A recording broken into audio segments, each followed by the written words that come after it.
اگلا سوال ایک اسلامی بہن کا ہے. وہ کہتی ہیں میرے ہاں لڑکے کی ولادت ہوئی تو ہاسپٹل کے ڈاکٹرز نے مجھے گھٹی دینے سے منع کرتے ہوئے سختی سے انفارم کیا کہ میڈیکلی یہ چیز ثابت ہو چکی ہے کہ نیو بورن بیبی کو گھٹی دینے سے معدے پر نیگیٹو اثرات پڑ سکتے ہیں، یہاں تک کہ بعض اوقات معدہ واش بھی کروانا پڑ سکتا ہے، جبکہ دوسری طرف بچے کو گھٹی دینا سنت ہے. اب ایسی صورتحال میں ایک پڑھے لکھے مسلمان کا ایٹیٹیوڈ کیا ہونا چاہیے؟ ایک پڑھے لکھے مسلمان کا ایٹیٹیوڈ یہ ہونا چاہیے کہ وہ صرف ایک ڈاکٹر کے اوپینین کے اوپر رلائے نہ کرے، بلکہ باقی ڈاکٹر سے بھی ایکسپرٹ اوپینین لے اور اس کی روٹ کاز کو ڈھونڈے کہ کیوں گھٹی کی وہ مخالفت کر رہے ہیں. گھٹی تو صدیوں سے انسانی ہسٹری میں ایک معاملہ چلتا آ رہا ہے اور اس کے کوئی نیگیٹو اثرات ہمیں تو نظر نہیں آئے. عین ممکن ہے کہ ہاسپٹل میں جو جراثیم والا سلسلہ ہے اس وجہ سے وہ کہتے ہوں کہ ہاسپٹل کے اندر آپ یہاں پہ گھٹی نہ دیں، وہ جراثیم اس میٹھی چیز میں ایڈ ہو جائیں گے اور بچے کے لیے مصیبت کھڑی ہو جائے گی. گھٹی دینا تو سنت ہے، صحیح بخاری اور مسلم دونوں میں یہ حدیث موجود ہے. اسما بنت ابی بکر کہتی ہیں سلام اللہ علیہا، سید عائشہ کی بڑی بہن، کہ میرے ہاں جب عبداللہ ابن زبیر کی ولادت ہوئی تو وہ پہلا بچہ تھا جو ہجرت مدینہ کے بعد پیدا ہوا، تو مسلمانوں کو ایک بڑی خوشی ہوئی. تو عبداللہ ابن زبیر کو میں نے لا کے نبی علیہ السلام کی گود میں ڈال دیا، تو آپ علیہ السلام نے اپنے مبارک منہ میں کھجور چبا کے اس کو نیو بورن بیبی کو گھٹی دی. بلکہ مسلم شریف میں یہ بھی حدیث ہے کہ جب کبھی بھی اہل مدینہ میں سے کسی کے ہاں بچہ پیدا ہوتا تو سیدھا بچہ اٹھا کے نبی علیہ السلام کے پاس اور آپ سے گھٹی دلوایا کرتے. ظاہر سعادت کی بات ہے، نبی علیہ السلام کے تو ظاہر ہے تھوک مبارک میں برکت بھی ہے. تو نبی علیہ السلام نے گھٹی دینے کو ایز اے سنت رائج کی ہے، اور یہ صرف آپ کی سنت نہیں، آپ سے پہلے بھی یہ چیز چل رہی تھی.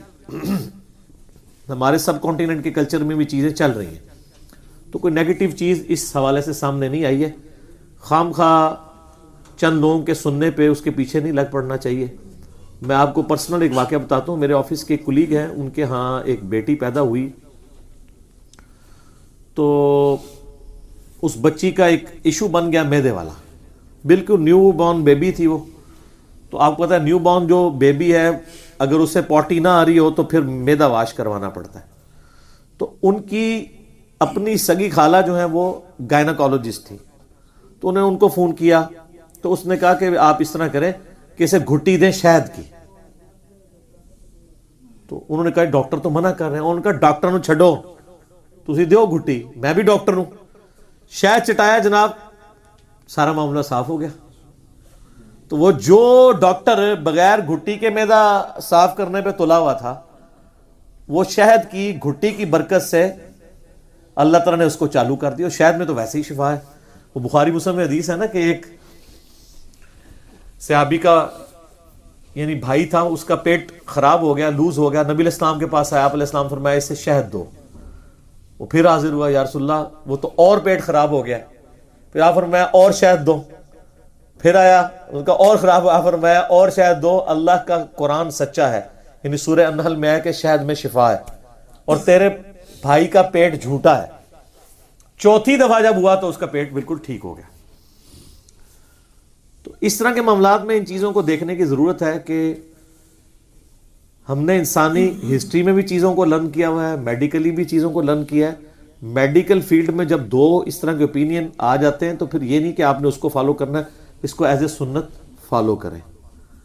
اور نیو بورن جو بیبی ہیں اس کے حوالے سے بھی یاد رکھیے گا، صحیح بخاری میں حدیث ہے، نبی علیہ السلام نے فرمایا جب کوئی بچہ پیدا ہو اس کی طرف سے خون بہاؤ اور اس سے اس کی گندگی کو دور کرو.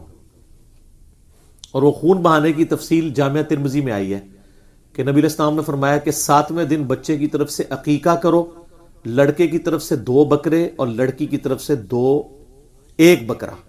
اور فرمایا کہ بکری بھی کر سکتے ہو، نر اور مادہ کا فرق کرنے کی ضرورت نہیں ہے، 2 بکریاں بھی ہو سکتی ہیں اور 2 بکرے بھی ہو سکتے ہیں. اور جامعہ ترمذی میں موجود ہے کہ 7ویں دن اس کا نام ڈکلیئر کرو اور اس سے گندگی دور کرو، یعنی اس کے بال مڑواؤ اور اس کی طرف سے صدقہ بھی کرو. جو ایک ضعیف روایت ملتی ہے، ویسے وہ اس کو سپورٹ کر دیتی ہے یہ کہ وہ جتنا بھی آپ نے بال ریموو ہوئے ہیں اس کے بس چاندی صدقہ کر دیں یا کوئی اور چیز اس کو تول کے. اور اس کے جسم سے بالوں کو ریموو کیا جائے. اسی طریقے سے ختنہ کرانا بھی سنت ہے. بخاری مسلم میں حدیث ہے کہ 5 چیزیں فطرت سے ہیں, ان میں ایک ختنہ کروانا بھی ہے. بلکہ صحیح بخاری میں ہے کہ یہ سنت سب سے پہلے حضرت ابراہیم علیہ السلام سے سٹارٹ ہوئی. انہوں نے آلموسٹ 80 سال کی عمر میں خود اپنے ختنے کیے تھے تیشے سے. تو اس سے یہ بات بھی پتہ چلی کہ بڑی عمر کے بندے کا بھی ختنہ ہو سکتا ہے. اور مدینہ شریف میں یہ چیز رائج تھی کہ ضروری نہیں کہ نیو بارن بیبی کا ختنہ کرنا ہے, بڑی عمر میں بھی بچوں کے ختنے ہوا کرتے تھے. بعض کا ڈاکٹر کہتے ہیں نا کہ بچہ کمزور ہے, اس کے ختنے ڈیلے کر دیں, تو کر دینے چاہیے. ہمارے سب کانٹیننٹ کے معاشرے میں کہتے ہیں کہ مسلمان بیٹھا ہے, مسلمانی بیٹھا ہے. مسلمان ہونے کے لیے ختنہ ہونا ضروری نہیں ہے, ایک سنت ہے. اچھا, کبھی کسی نے کہا ہے کہ مسلمان ہونے کے لیے داڑھی ضروری ہے مرد کے لیے, اس کے اوپر بات ہی کوئی نہیں کرتے. جس کے اوپر حکم ہے تو ختنے ضرور کروائیں. اگر میڈیکلی کوئی ایشو ہے تو آپ ڈیلے بھی کر سکتے ہیں, بچے کی صحت نہیں ہے. بال 7ویں دن آپ نے 3 کام کرنے ہیں. ایک تو بال ریموو کرنے ہیں, اس کا نام ڈکلیئر کرنا ہے, اور عقیقہ کرنا ہے اس کی طرف سے. لڑکے کی طرف سے 2 بکریاں اور لڑکی کی طرف سے 1. اور اس میں یہ بھی شرط نہیں ہے کہ وہ دوندی ہو بکری یا بکرا. وہ صحیح مسلم میں حدیث ہے کہ قربانی جو ہے نا وہ دوندے کی ہوتی ہے. یہاں قربانی والی شرط نہیں آئے گی, بلکہ عام آپ چھوٹا جانور, کیونکہ دوندے کے نام کے اوپر, جو مسنہ کے نام کے اوپر لوگوں سے پیسے ہتھیارے ہوتے ہیں. دوندا بکرا ہو اور اسی سائز کا آپ کو کھیرا بکرا مل رہا ہو, وہ آلموسٹ اس سے آدھی قیمت پہ بھی مل جاتا ہے. ایکسپلائٹ جو کر رہا ہوتا ہے مسلمان, جیسے رمضان میں قیمتیں بڑھا دیتے ہیں اور کرسمس میں قیمتیں کم ہو رہی ہوتی ہیں. جنتی پھر بھی تسی جانا ہے, ٹھیک ہے. تو یہ سنت ہے. اچھا, بعض لوگ جو ہے وہ عید کے موقع کے اوپر جو قربانی کا جانور خریدتے ہیں نا, تو اگر انہوں نے 7 حصے رکھے ہوئے نا گائے کے یا اونٹ کے تو 10 بھی ہو سکتے ہیں, 7 بھی ہو سکتے ہیں, دونوں ثابت ہیں. تو اس میں 2 حصے جو ہے نا وہ ڈال دیتے ہیں عقیقے کے بھی, اور یہ انہوں نے اجتہاد کیا ہوا ہے.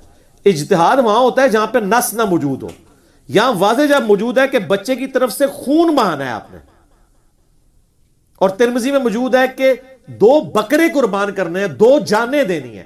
اور بخاری کے الفاظ ہیں بچے کی جان گروی ہوتی ہے عقیقے کے عوض. تو گروی جان جب چھڑانی ہے تو جان کے بدلے جان ہوگی. تو گائے میں 7 جانیں تو نہیں ہوتی ہیں, ایک ہی جان ہوتی ہے. تو گائے نہیں آپ نے دینی. ہاں, اجتہاد کرنا ہے تو اس طرح کریں 2 گائے دے دیں آپ.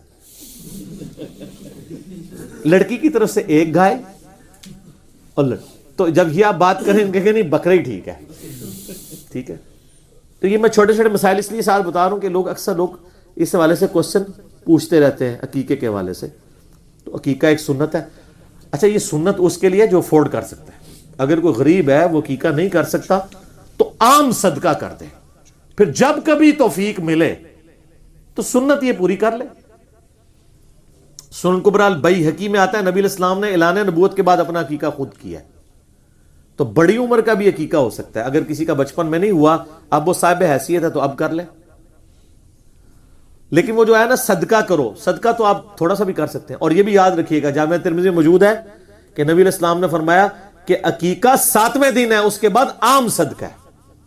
یہاں لوگ رشتہ داروں کے پیچھے عقیقہ ڈیلے کر دیتے ہیں. او جی منڈے دی پھوپھی آ رہی ہے باہروں, اگلے مہینے کریں گے. اگلے مہینے میں عقیقہ نہیں جی ہونا, وہ صدقہ ہی ہونا ہے. 7ویں دن ہی ہونا ہے.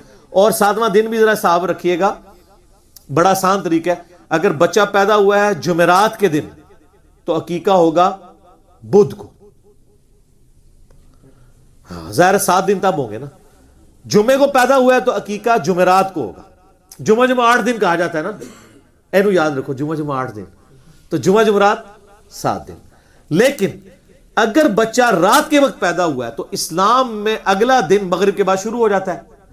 اگر بچہ جمعرات کو مغرب کے بعد پیدا ہوا ہے تو وہ بیسیکلی جمعے کے دن پیدا ہوا ہے. اس لیے تراویح ایک دن پہلے آپ پڑھتے ہیں نا, روزہ تو اگلے دن رکھتے ہیں کیونکہ وہ رمضان کا مہینہ شروع ہو جاتا ہے.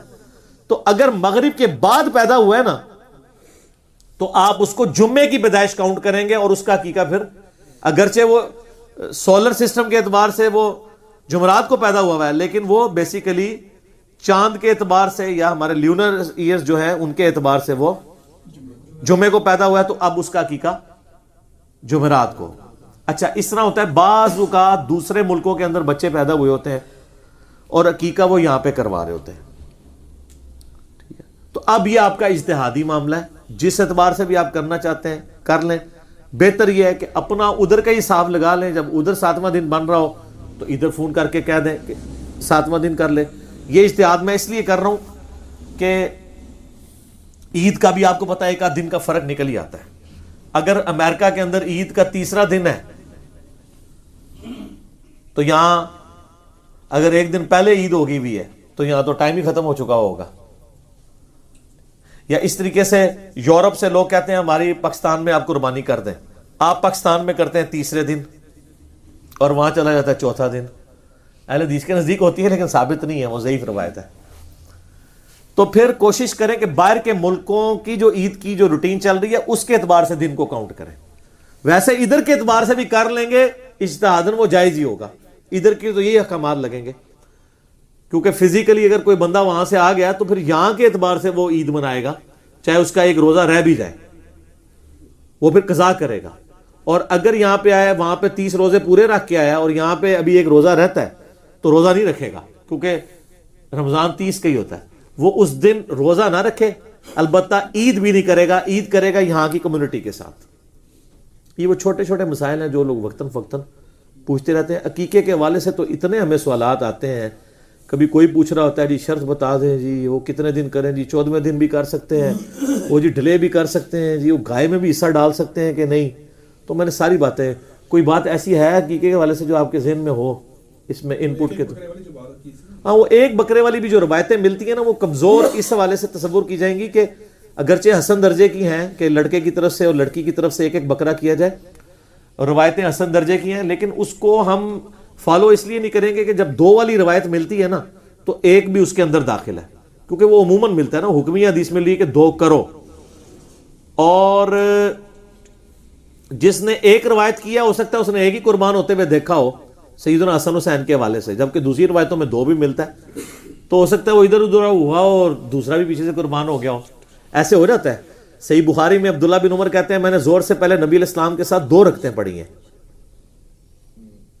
دوسری طرف بخاری مسلم میں جو احادیث ہیں وہ یہ کہ زور سے پہلے آپ 4 رکعتیں پڑھتے تھے, تو وہ 2 ان کے سامنے پڑھی ہوں گی, 2 گھر پڑھ کے آئے ہوں گے, یا ٹائم تھوڑا ہوگا تو انہوں نے 2 پڑھی ہیں, وہ والی 2 بعد میں پڑھ لی ہوں گی. سنت موقع تو ہمیں واضح پتہ ہے, 2 فجر سے پہلے, 4 زور سے پہلے, 2 زور کے بعد, 2 مغرب کے بعد, 2 عشاء کے بعد, جو بخاری مسلم میں آتا ہے جنت میں محل ملے گا جو ان رکعتوں میں استقامت اختیار کرے گا.